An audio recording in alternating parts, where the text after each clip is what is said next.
В середине 80-х годов XX века в тени огромных промышленных и военных проектов Советского Союза началась одна из самых необычных и секретных строек в истории страны — тоннель под Енисеем. На первый взгляд идея выглядела технически оправданной. В районе Железногорска планировали запустить новый завод РТ-2 для переработки отработавшего ядерного топлива.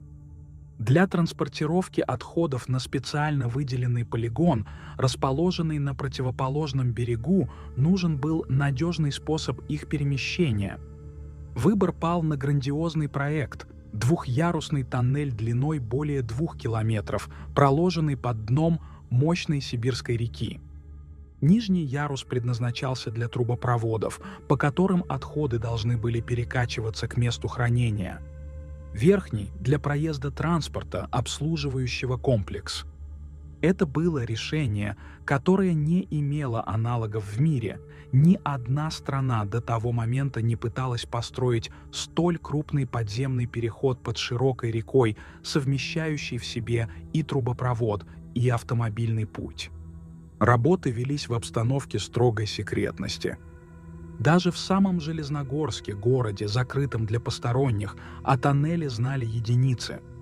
На обоих берегах Енисея выросли неприметные порталы, за которыми скрывались спуски в темноту. Местные видели, как туда и обратно ежедневно перемещались грузовики, но почти никто не мог сказать точно, что именно там строят. Официально тоннель был частью мирного проекта по обеспечению экологической безопасности ядерных объектов. Но сам выбор способа строительства, самый дорогой из возможных, вызывал вопросы даже у некоторых специалистов. Ведь рассматривались и более простые варианты — прокладка труб по дну реки или подвесной трубопровод. Тем не менее, руководство выбрало именно подземный тоннель, как будто кому-то нужно было, чтобы он имел еще и скрытую, недекларируемую функцию. Масштаб стройки поражал. 2 бригады проходчиков начали рыть тоннель одновременно с обоих берегов. Глубина заложения составила 47 метров ниже дна реки. Когда сводники встретились под рекой, сбойка прошла идеально, без малейших отклонений от проектной линии. Для советской инженерии это был настоящий триумф. Но уже тогда, по воспоминаниям некоторых участников, среди строителей циркулировали странные слухи. Говорили, что параллельно с основным тоннелем пробивали еще один ход, уходящий вглубь, туда, где геологи обнаружили странные пустоты в породе.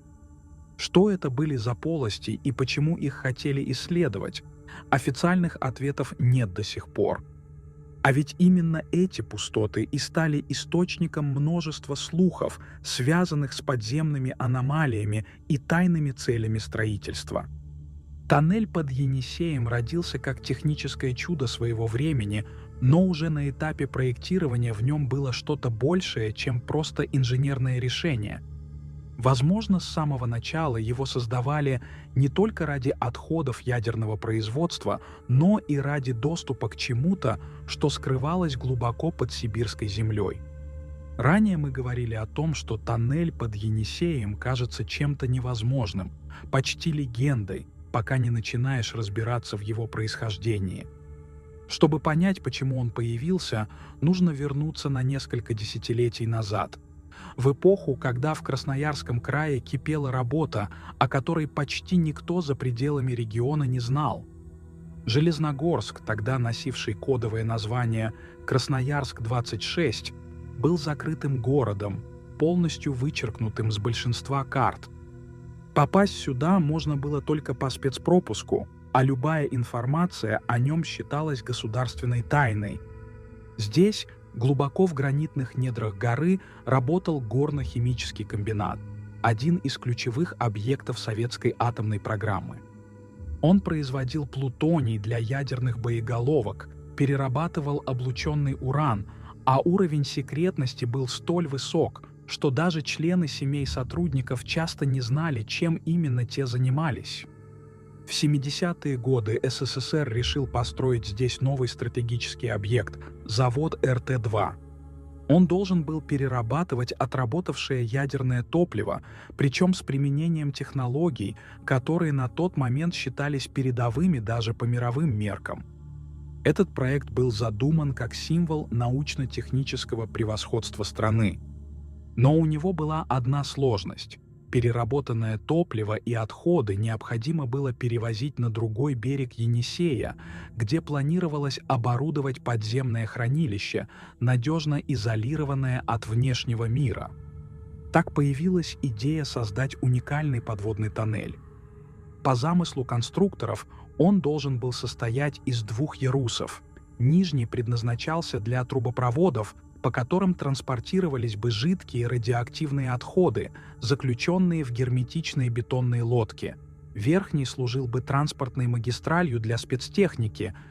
Его длина превышала 2 километра, высота составляла 7 метров, а ширина — 6. Но главным рекордом стала глубина заложения, почти 50 метров ниже уровня дна Енисея. Инженеры пошли на смелое решение – вести проходку сразу с двух сторон. Когда встречные тоннели сошлись, отклонение оказалось минимальным – всего несколько миллиметров. Для тех лет это было чудом инженерной точности, особенно с учетом того, что работы велись в условиях жестокой зимы, на скальном грунте, под мощным напором воды. Ни один подобный тоннель в мире не имел таких характеристик. Даже сегодня он остается технологическим шедевром. Но именно это и вызывает главный вопрос: зачем было тратить огромные ресурсы, привлекать лучшие инженерные кадры, разрабатывать сложнейшие технологии ради объекта, который в итоге так и не заработал в полном объеме? Официальная версия утверждает, что проект завода РТ-10 свернули по экономическим причинам и из-за изменения приоритетов в ядерной отрасли. Но чем глубже погружаешься в детали, тем сильнее ощущаешь, что за этим объяснением скрывается нечто большее и, возможно, гораздо более тревожное. Официальная версия о сворачивании проекта завода РТ-2 звучит сухо и буднично, словно речь идет о каком-то рядовом строительстве. Но чем больше узнаешь об этом месте, тем сильнее ощущаешь, что многие важные подробности намеренно замалчивались. Ведь тоннель под Енисеем был не просто дорогим инженерным проектом, он был ключевым элементом всей системы, и без него смысл завода РТ-2 попросту исчезал. В архивах сохранились упоминания о том, что еще на этапе проектирования тоннеля к работам подключили военных инженеров и специалистов из структур, которые обычно занимались исключительно стратегическими объектами оборонного значения. Сюда привозили технику, которой не было в распоряжении обычных строительных трестов, а часть оборудования поставлялась напрямую с секретных заводов в Подмосковье и на Урале. Рабочим давали минимальную информацию, строго ограничивая круг их обязанностей. Один человек мог месяцами заниматься сваркой стальных сегментов, так и не понимая, для чего именно все это нужно. Но самое странное – это то, что в некоторых документах тоннель фигурировал под кодовыми обозначениями, не связанными с заводом РТ-10. Это может говорить о том, что у объекта было дополнительное, возможно, даже главное предназначение, которое никогда не афишировалось. В технических отчетах встречаются фразы вроде «обеспечение резервного доступа» или «транспортировка особого груза». Что это могло значить, официально никто не пояснял. Есть свидетельства от бывших сотрудников горно-химического комбината, которые утверждали, что в тоннеле проводились испытания сложных систем безопасности, включая системы изоляции и охлаждения, которые могли работать автономно в течение месяцев. А некоторые намекали, что внутри создавались условия, приближенные к подземным лабораториям, где можно было вести эксперименты, полностью скрытые от внешнего наблюдения. И все же главный вопрос остается прежним. Если тоннель был настолько важен, почему его судьба оказалась связана с резким и неожиданным закрытием проекта? Почему о его реальном предназначении нет ни слова в официальных хрониках, а упоминания о нем встречаются только в засекреченных отчетах, доступ к которым до сих пор ограничен? Эти нестыковки словно нити, ведущие к чему-то большему. И чем глубже мы будем тянуть за них, тем отчетливее начнет вырисовываться картина, которая уже выходит далеко за рамки обычного строительства. Ранее мы говорили о странных формулировках в технических документах и о том, что тоннель под Енисеем, похоже, имел совсем иное предназначение, чем было заявлено. Но сухие строки архивных бумаг бликнут перед живыми рассказами тех, кто побывал внутри. Один из таких рассказов я услышал от человека, которому довелось попасть туда в 1993 году, когда объект уже официально считался замороженным. Он работал в одной из подрядных организаций, обслуживающих оставшееся оборудование горно-химического комбината, и по странному стечению обстоятельств получил задание проверить состояние вентиляционных систем тоннеля. Звучит вроде бы обыденно, но само путешествие туда начиналось уже не как обычная рабочая командировка. У входа в тоннель его встретили массивные металлические ворота, перекрывающие весь проезд. На воротах выцветшие, но еще различимые таблички с предупреждениями, среди которых бросалось в глаза слово «опасно». Возле ворот стоял охранник в старой шинели, с автоматом, но без обычной военной выправки. По словам очевидца, у того был странный, чуть дрожащий голос, когда он объяснил, что ехать можно только с ближним светом фар, и строго-настрого запретил включать дальний. Как только ворота медленно разошлись в стороны, показался вход в тоннель. Внутри воздух был густой и влажный, словно подземный коридор хранил дыхание десятилетий. По стенам тянулись старые трубы, на некоторых из них капли воды собирались в целые цепочки, медленно падая на пол. Где-то в глубине слышался глухой металлический скрежет, будто что-то тяжелое перемещалось под настилом, прямо под ногами. Чем дальше они продвигались, тем ощутимее становилось ощущение, что тоннель живет своей отдельной жизнью. На стенах попадались странные отметины, некоторые напоминали заводские метки, другие были похожи на схематические символы или грубо процарапанные знаки. Очевидец утверждал, что видел места, где пол уходил вбок в узкие ответвления, настолько узкие, что в них едва мог протиснуться один человек. Эти ходы не значились ни на одном плане, который ему выдавали перед поездкой. Самое неприятное чувство он испытал, когда в одном из таких узких ответвлений из темноты вдруг донесся короткий металлический стук, словно кто-то ударил по трубе и тут же замолчал. Охранник, ехавший рядом, сделал вид, что не слышал, и только сжал зубы. Эта поездка, по его словам, стала отправной точкой для множества вопросов, на которые так никто и не дал ответа. Потому что, если верить очевидцу, тоннель скрывал не только инженерные коммуникации, но и что-то, для чего он изначально и был построен. После истории с дрожащим голосом охранника и гулкой темнотой, скрывавшейся за поворотами, тоннель уже не казался просто техническим сооружением.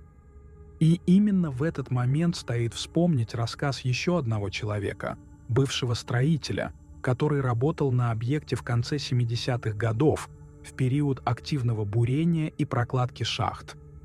Его воспоминания добавляют в общую картину тревожных деталей не просто штрихи, а целые мрачные маски. По его словам, изначально тоннель под Енисеем вовсе не планировался как единственный. Параллельно с ним проектировался второй ход, более узкий, но уходящий глубже в скалу, почти на 100 метров ниже основного уровня. Его назначение официально не разглашалось даже внутри коллектива строителей, а доступ туда имели лишь избранные. С виду это была обычная проходка, но уже на первых метрах работы с ней начали происходить странности. Геологи, сопровождавшие проект, фиксировали в этом направлении необычные зоны в породе. Аппаратура показывала резкие скачки и провалы плотности, словно внутри горы зияли пустоты неправильной формы, как гигантские карманы, уходящие в неизвестность.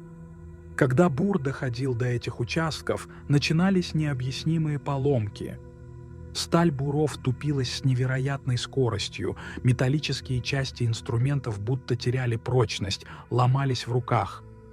Электронные приборы либо зависали, либо начинали выдавать бессмысленный набор символов, а стрелки аналоговых датчиков дергались, словно кто-то невидимый тряс их изнутри. Но самой тревожной была история о звуках. Несколько рабочих утверждали, что в те редкие моменты, когда Бур пробивал породу и выходил на границу пустоты, снизу раздавался тихий, но четкий стук. Он не был похож на естественные сейсмические шумы или обрушение камней. Это был размеренный ритм, как будто кто-то, находясь там, за бетонной стеной, медленно и настойчиво подавал сигнал. После нескольких таких случаев доступ к боковому ходу ограничили, а вскоре и вовсе приняли решение полностью залить его толстым слоем армированного бетона. Работы провели быстро, без лишних вопросов, и в проектной документации этот участок исчез. На новых чертежах он больше не значился. Тем, кто работал на этом объекте, объясняли, что это мера безопасности, чтобы исключить риск обрушений. Но среди рабочих и инженеров прочно закрепилось другое мнение. Бетон был нужен не для укрепления, а для того, чтобы что-то спрятать или изолировать. Причем спрятать настолько надежно, чтобы никто никогда туда не попал. Эта история добавляет новый слой загадочности к объекту под Енисеем. Потому что если все это было обычной природной аномалией, зачем было прятать даже сам факт существования пустот? И почему вместо изучения их просто навсегда закрыли? Ответа нет. Но этот эпизод стал еще одним кирпичом в стене странностей, окружающих этот тоннель, намекая на то, что глубоко внутри может быть что-то, о чем мы даже не догадываемся. История с забетонированным боковым ходом так и осталась без официальных объяснений.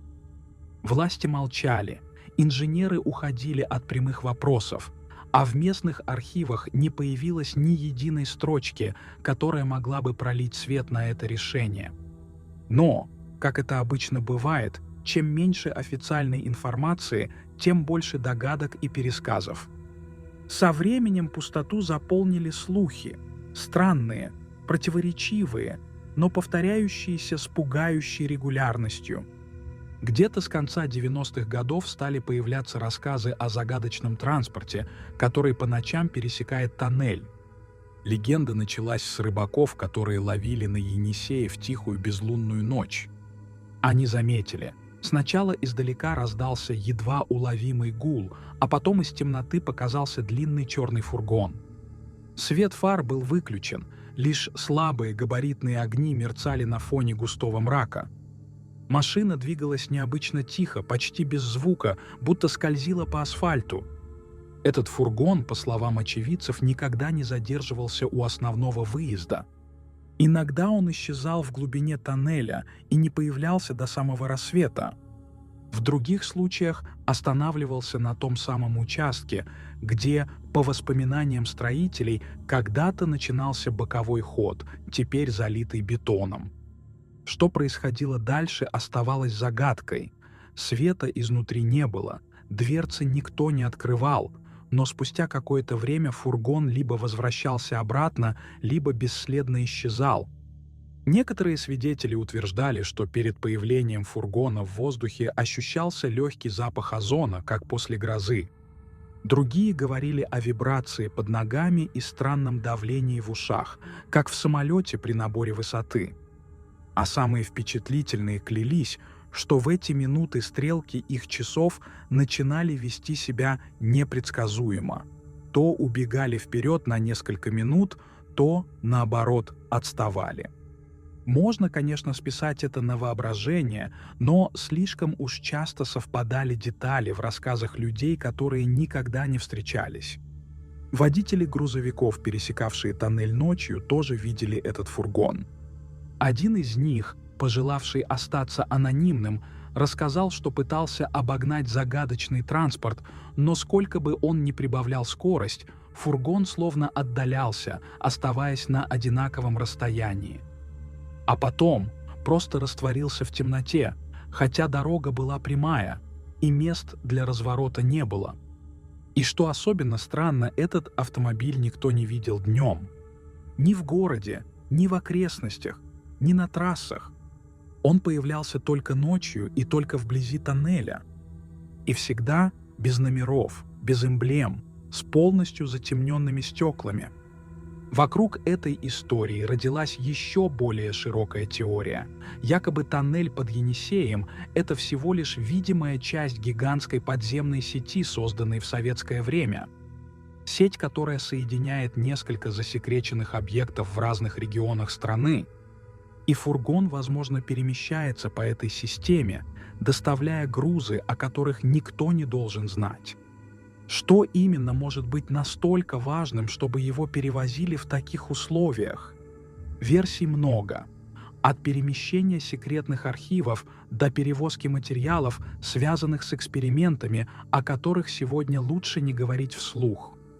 И все же, какой бы ни была правда, одно ясно – ночной фургон и тоннель под Енисеем связаны с чем-то, что тщательно охраняют и скрывают уже десятилетиями. Когда разговариваешь с местными или теми, кто хоть краем глаза видел внутренности тоннеля под Енисеем, понимаешь, что здесь нет единого мнения. Кажется, каждый, кто хоть немного соприкасался с этой историей, имеет свою версию, а то и целую теорию, зачем вообще строили этот уникальный объект. И чем глубже погружаешься в эти разговоры, тем больше понимаешь, официальная версия выглядит чересчур упрощенной. Версия первая – перекачка отходов.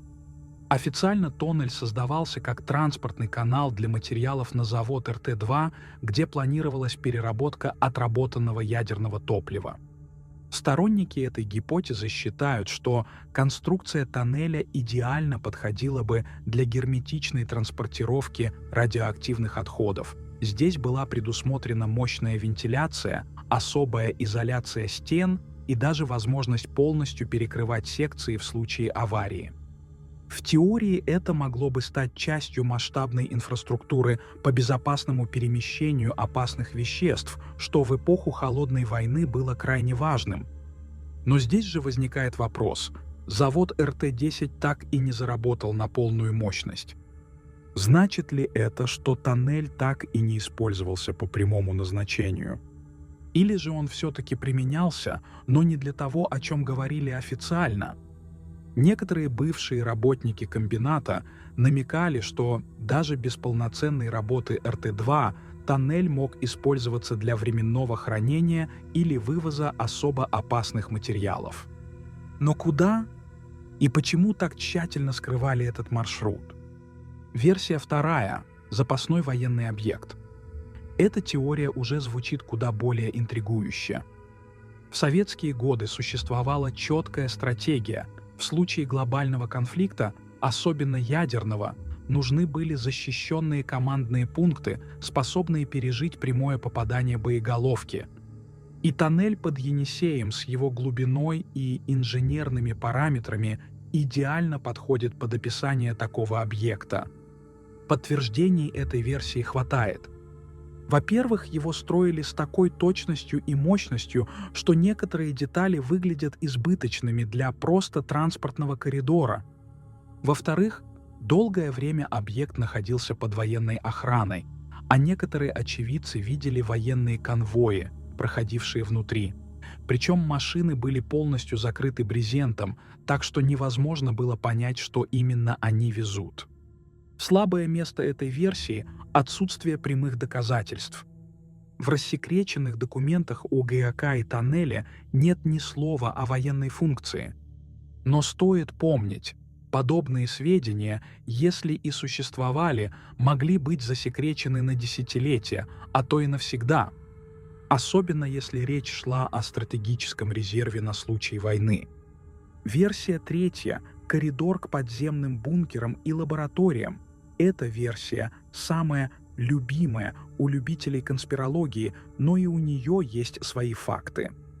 Местные старожилы рассказывают о боковых ходах, ведущих глубже в землю, к огромным залам, где якобы располагались секретные лаборатории.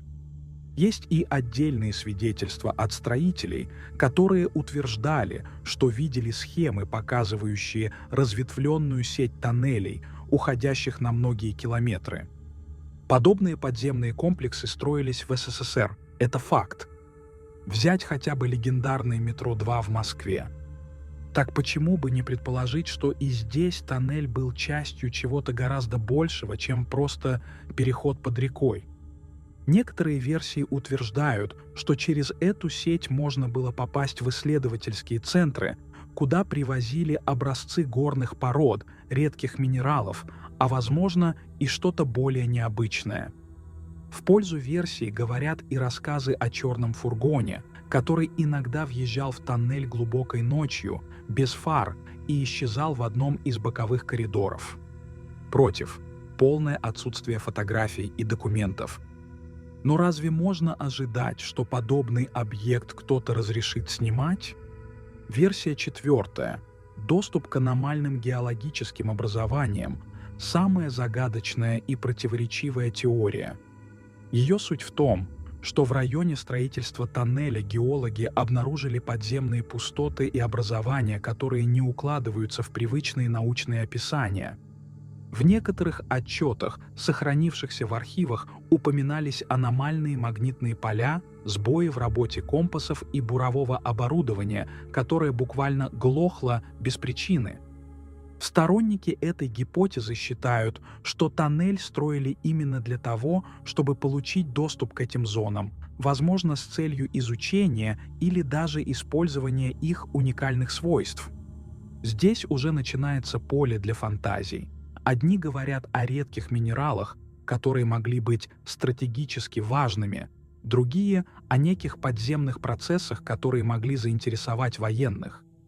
Критики этой версии возражают, мол, если бы речь шла о чем-то столь необычном, это давно стало бы достоянием научного сообщества. Но это слабый аргумент.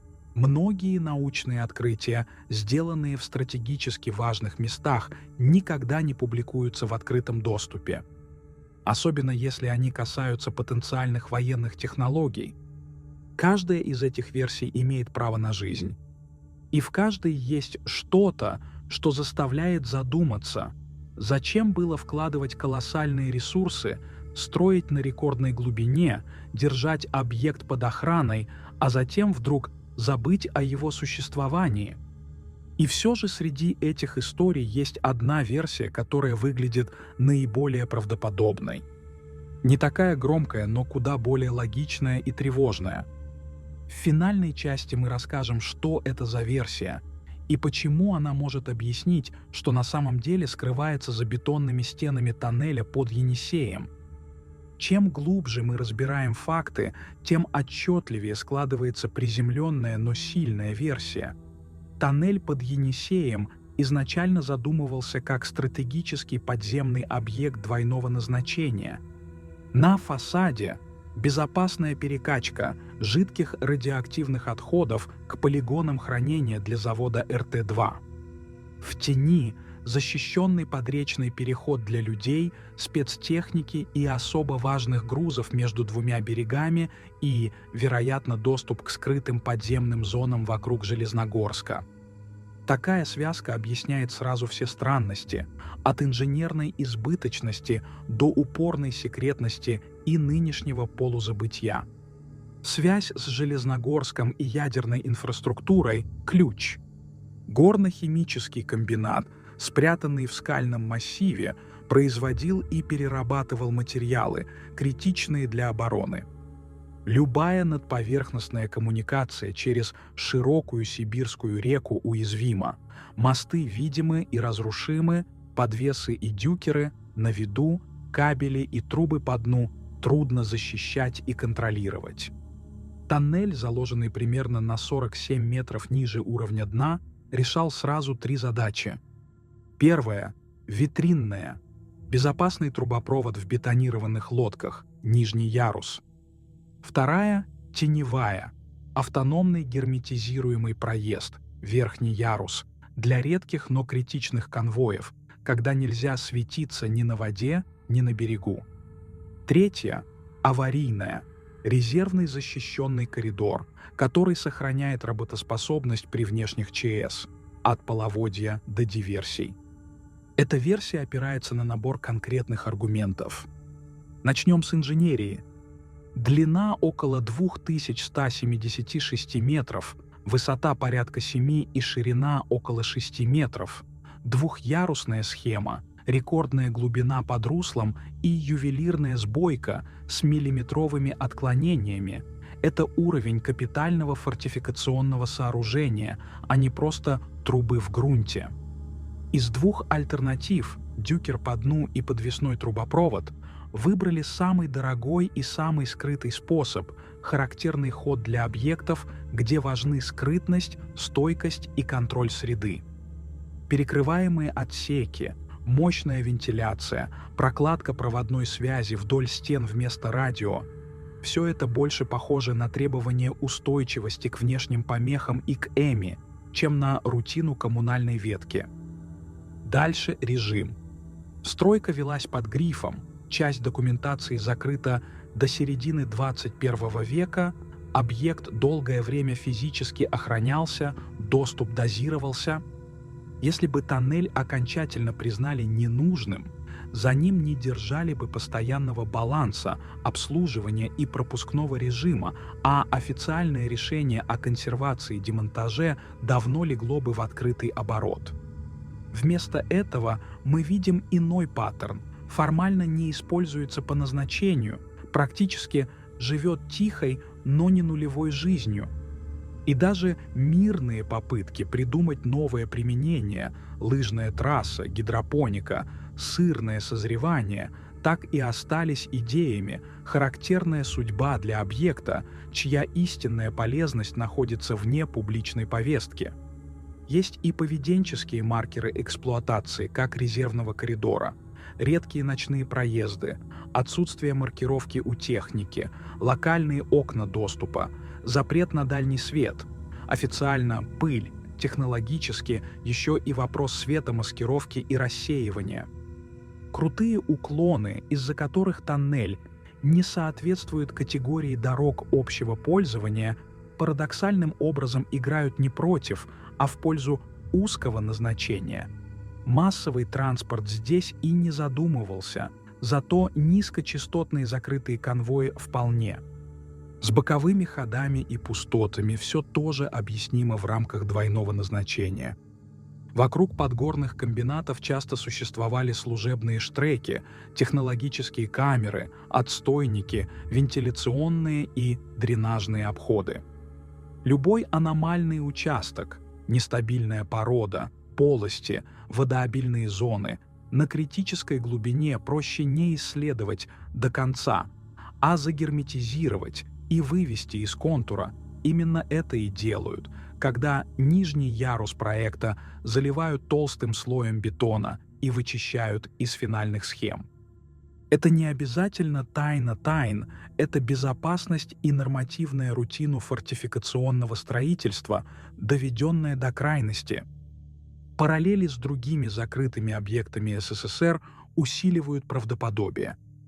Подземные галереи и переходы под реками или склонами – не редкость в системах оборонной и ядерной инфраструктуры. Закрытые города, скрытые комбинаты, дублирующие ходы между корпусами, резервные командные пункты, штольни с герметизируемыми воротами – тот же логический набор требований – скрыто, глубоко, автономно, с возможностью быстрого отсечения любого сегмента.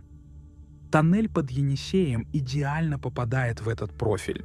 Слишком дорогой для одной трубы, слишком закрытый для одноразовой стройки, слишком ухоженный для мертвого наследия. Наконец, финансово-организационный след.